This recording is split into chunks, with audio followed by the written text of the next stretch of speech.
Again, and today we've come to the conclusion of a 5-week sermon series that we've been talking about what we call the 5 marks or characteristics of a Methodist. What makes a Methodist a Methodist? Not what makes a Methodist better than other denominations, but what makes a Methodist, which is a completely different question. Because we're not looking to capture why we're superior to or better than. I've said this each week, that what John Wesley was trying to do was to give you and me and the followers that he had in his own day a program, a way of life, a pattern, something, a method, really. That's why we got called Methodists. At first it was actually an insult in 1742. But a method of building spirituality into our daily life. So that those who didn't want to be merely Sunday-only Christians could do things when they woke up in the morning until they went to bed at night that would keep them riveted to their relationship with Christ. Like I was saying to the kids, keeping our spiritual batteries charged so that we're always connected, we're always plugged in, and our relationship with Jesus is more than just rote, memorized, formal prayer, but actually where we're in sync. That my heart and God's heart, we are like this. He knows me, I know him, and in that is Wesley's whole method to his madness of writing this pamphlet called The 5 Marks of Methodism. And so far, we said the first was that a Methodist loves God. That a Methodist realizes that I can't even say I love you because it was God who loved me first and gives me the ability to love. A Methodist loves God. A Methodist rejoices in God, that difficulties and storms of life don't blow me off course. I stay grounded in the relationship, that no matter what happens or comes my way, my inner joy is intact. I may be in a bad mood. I may not be a happy camper, but my inner joy is never assailed or destroyed by what's going on outside. A Methodist rejoices in God. A Methodist gives thanks. A grateful heart is a happy heart. So a person who lives in gratitude is never one who's in danger of becoming entitled or selfish or self-centered. A grateful heart is a heart for others. And he thought that was extremely important. And last week, we talked about the fact that a Methodist prays constantly, all the time.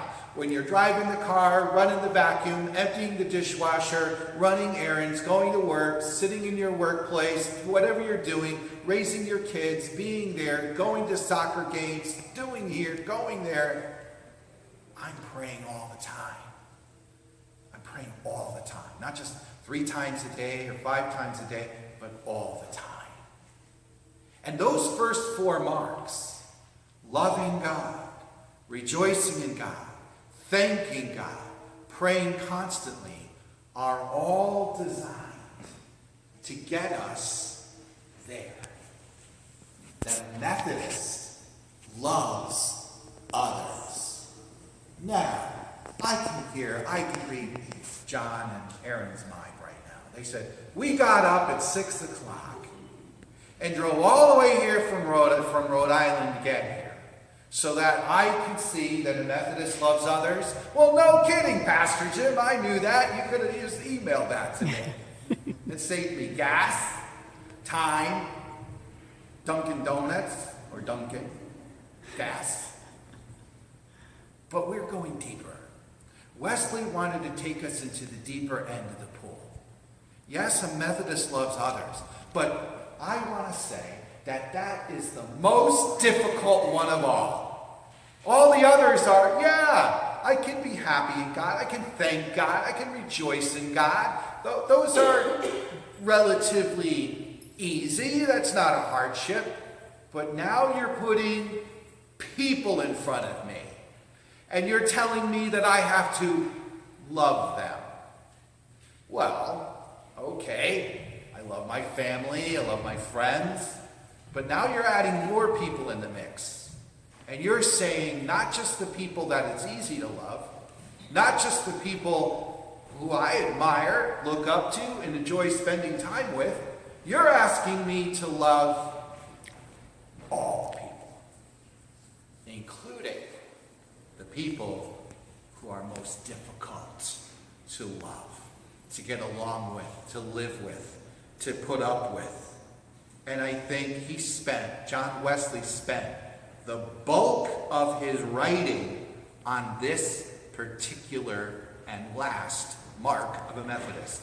Number 5 has more to it than all the 4 preceding it. Because he realized, as did Jesus realize, that the authenticity of our love for God is largely evidenced by the way we love others. The second commandment is like the first. Shall love one another as you love yourself. Easy to say, easy to read. I can even have nice feelings about it. But when I carry it into my life, into my world, where I work, with people who are annoying, aggravating, and even more so, people who are undermining, people who are actively working against my peace of mind, and I have to love them. I have to love them. And this, I think, is one of the great gifts of Wesleyan or Methodist theology. There are some Christian theologies out there that focus on getting your doctrine right, being orthodox, and not saying anything that's off-kilter. You have to be precise in your theology. Wesley believed good theology is about one thing: getting your life right. Getting your life steady Eddie, smooth, running smoothly, and getting it right under the lordship of Jesus Christ. That's why he took so seriously the gospel that you just heard me read to you. So our spirituality is not personal. It's not me and Jesus. It's not I come to church and I focus on the scripture, I listen to the sermon, I pray the prayers, I sing the hymns, I get in my car and I go. That's not who we are. We are fellowshipping kind of people, if that's even a verb. We fellowship. We care about. We look to our right and to our left. Before we began worship today, this church was filled with the sound of people talking, greeting, catching up with one another. That our religion is not personal. God's love always comes to us on its way to somebody else. Did you hear that? God's love comes to you, but it's not the final destination. God's love comes to you because it's on its way to somebody else that you've yet to speak to yet today. I don't know who you're going to meet later on today. I don't know who you're going to interact with this week. I have no idea. But I do know one thing. The love that God is loving you with right now, it's on its way to all those folks. And God bless them, because they have no idea they're going to meet you this week. And they are going to receive God's love because of how you receive them, how you treat them, how you regard them, how you might even tolerate them, because of the fact that a Methodist loves others. You know, John Wesley saw enough what he would call dead Christianity in the Anglican churches of his day. He was an ordained Anglican priest. Here in America, we would say Episcopalian priest. Never left it, never left the priesthood, never left the church at all. What he did leave was the formal ascending the pulpit and all of those high church practices, because he didn't see any life there. He wanted to spark, he wanted to get people up and moving, and to get them excited about their faith, to get them excited about their friendship with Jesus. We have churches, huge churches, IKEA-shaped churches, that have thousands of members. And you have to wonder, what the heck are they doing that they bring in so many souls into their church each week? And there's a church, I saw a bumper sticker on a van the other day, and it said voxchurch.com, V-O-X, Latin for voice. So when I got home, just for curiosity's sake, I put it in the URL and wow! They have campuses in Bridgeport, Fairfield, Waterbury, and now they're starting one in Springfield, Massachusetts. They have all kinds of pastors. It's amazing, and the numbers of people that are on there. And the people go there week after week after week, and their numbers grow and grow and grow. And their focus is at worship. On worship. And I gotta say, I watched the worship service and I loved it. They know how to worship. And if I wasn't anything, if I was just a regular Joe and I didn't really have a religion per se, and I wasn't a professional clergy person, I'd go. I could see myself going there. But the entire focus is on worship. And what we learned yesterday was the inability of those churches to connect. So you could have 20,000 members, but most of those members will never know the pastor, and the pastor will never know them. And here we have a church where I actually know that Jackson is in Disney World. And I know whose birthday it is, and we know each other's birthdays, and we know what's going on. We know who's sick, and we know who isn't here this week because they're shut in, or they're not feeling well, or they're traveling, or they're going to a wedding. We know all of these things because it's more of a family. And John Wesley was trying to get there, to get us there, to get people there, to have great worship. But here's the converse. There's other churches out there that do social justice amazing. And people join them because they're doing all kinds of projects. All kinds of projects. And it's great. It's amazing. But here's the thing. A Methodist takes worship and the social justice and we bring it together. Go out. We pray with, we pray for, and we celebrate people. We love others. God's love flows into us and then right back out into the world. I am not knocking those churches at all. I think they are bringing people to Christ on a regular basis, and I applaud that, and I thank God for that. I'm not saying that. I'm just looking at what Methodists are and why I'm so happy to be one, and why it fits who we are. That John Wesley was so balanced that he was able to take what he wanted in the deepest parts of his heart. He took this last section, a Methodist loves others. He took this last section and he was able to define the nature of our love for others. What it looks like in real life.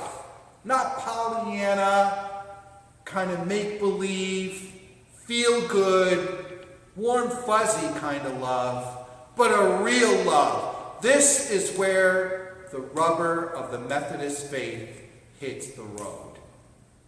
A Methodist loves others is the most difficult, challenging part of what we believe. The love of God is designed to change you and shape you into people who reflect God's image. We live in a world and a culture where obedience is a dirty word. Obedience is not something that we like to hear, that we promise to always obey. We like to be free agents, define our own destiny. And so if you're an American in the 21st century, obedience isn't your most favorite word in your vocabulary. But this is what Wesley does when he goes to St. Paul. And he says, present your bodies this way, as a living sacrifice, holy and pleasing to God, and change your minds, transform your minds, change how you think, change how you love, so that you can know and do God's will.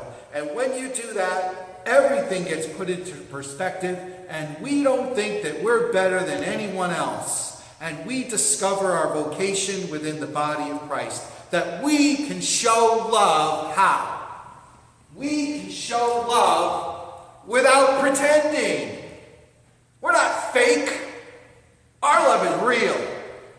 And it has to be. Because sometimes the people that we're called to love fly in the face of what other people would say. We don't have anything to do with them. But we love the last, and we love the least, and we love the lost, and we love those who are difficult to love because their behavior is offensive.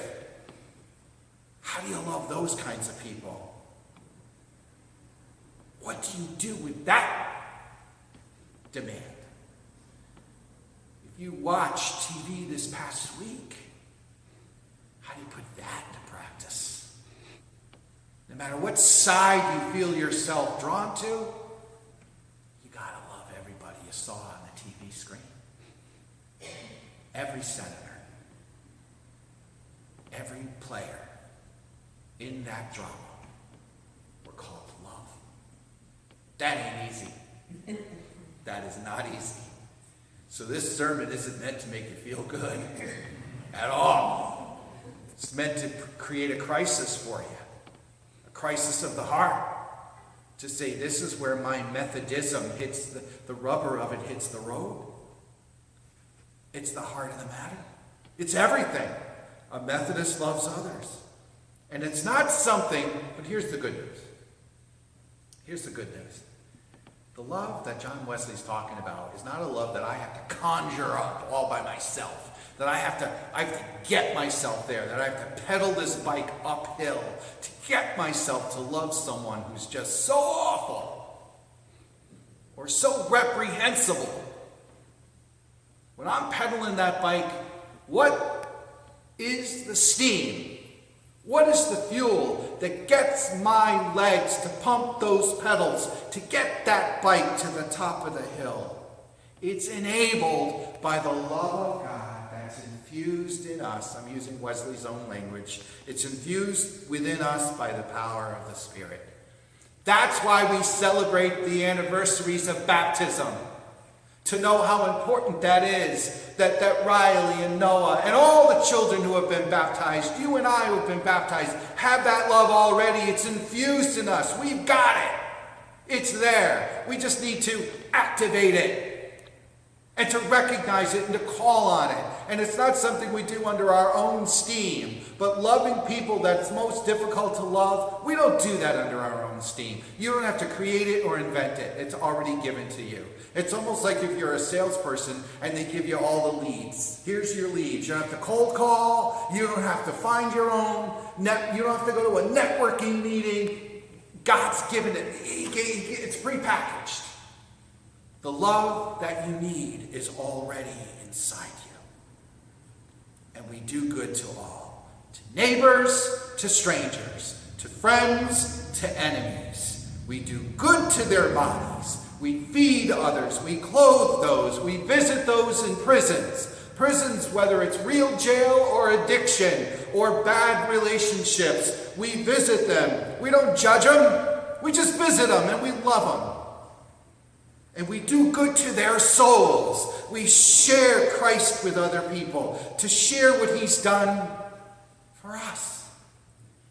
And offer them peace. And offer them a new way of life. A whole new way of thinking, of seeing, of feeling. That you don't have to be trapped. And you have to do it all on your own.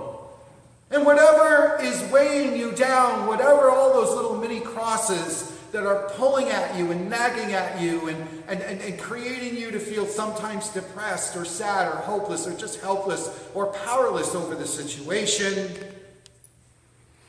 I am loved in such a way that I can never be overwhelmed by it all. I just stay connected to that love. So, if I love this way, if I'm a Methodist and I love others, it's going to cost you. It's going to cost you dearly.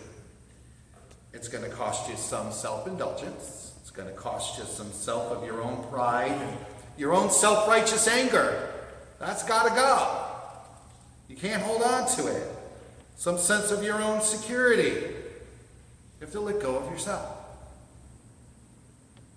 And I think maybe that's why churches that grow exponentially and grow and grow and grow typically have folks in there who are religious consumers, if you follow my logic. They're religious consumers. They ask, it's that question, WIFF, what's in it for me? What's in it for me? And when a person goes to church with that question, their shelf life of membership is short-lived. It has an expiration date. Because there will be a Sunday when there's nothing in it for them. And they say, okay, I'm not entertained or I'm not led to feel a deep feeling, so I'll go somewhere else. The pastor who spoke to us yesterday talked about his church where he's been for 25 years. When he got there, there was less than 100 people there. And then it grew to 200, and then it grew to 400. And then they were planning, they were hiring staff, and they were getting ready for 600. And then he didn't know why.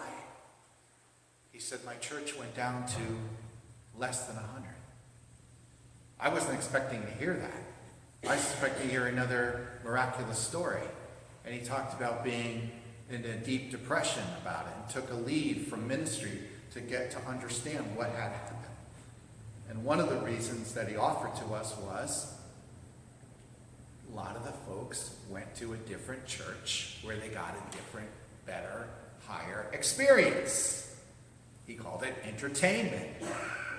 John Wesley is asking you and I to go deeper and deeper and deeper and stay in a church that asks us to do the tough thing, the difficult thing, the nearly impossible thing.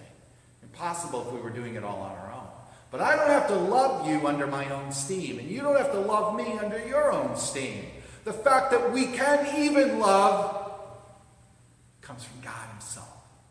We're equipped. We're set. Bottom line, John Wesley wanted something more for you.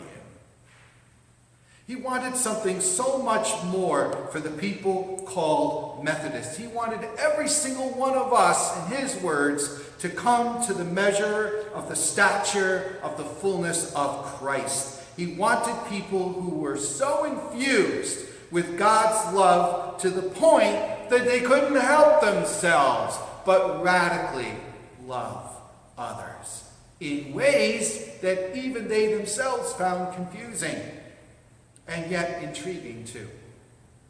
Imagine looking at the people who make up your week, all of the people who make up your life, and there are people there that cause difficulty.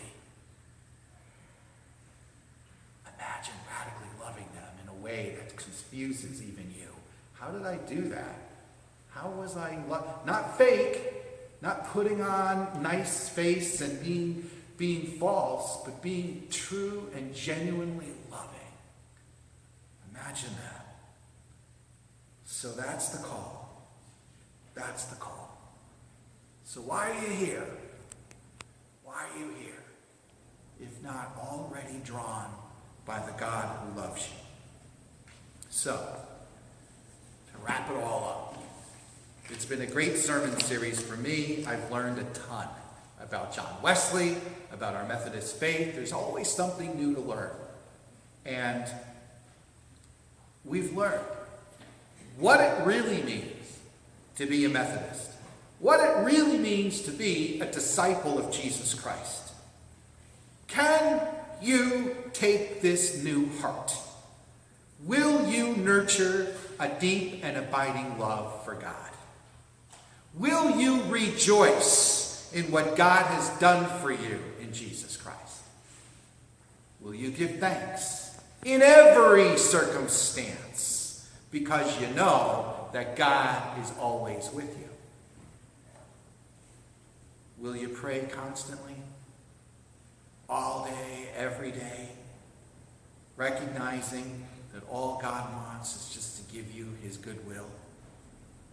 Well, if you said yes to all of those, this is a great way to conclude this series. If you said yes to all of the above, you will love others as God has loved you first. You will. And better yet, all those people whom you love, they'll know that you're a disciple. They'll know that you're a believer. But only if we love one another. Amen.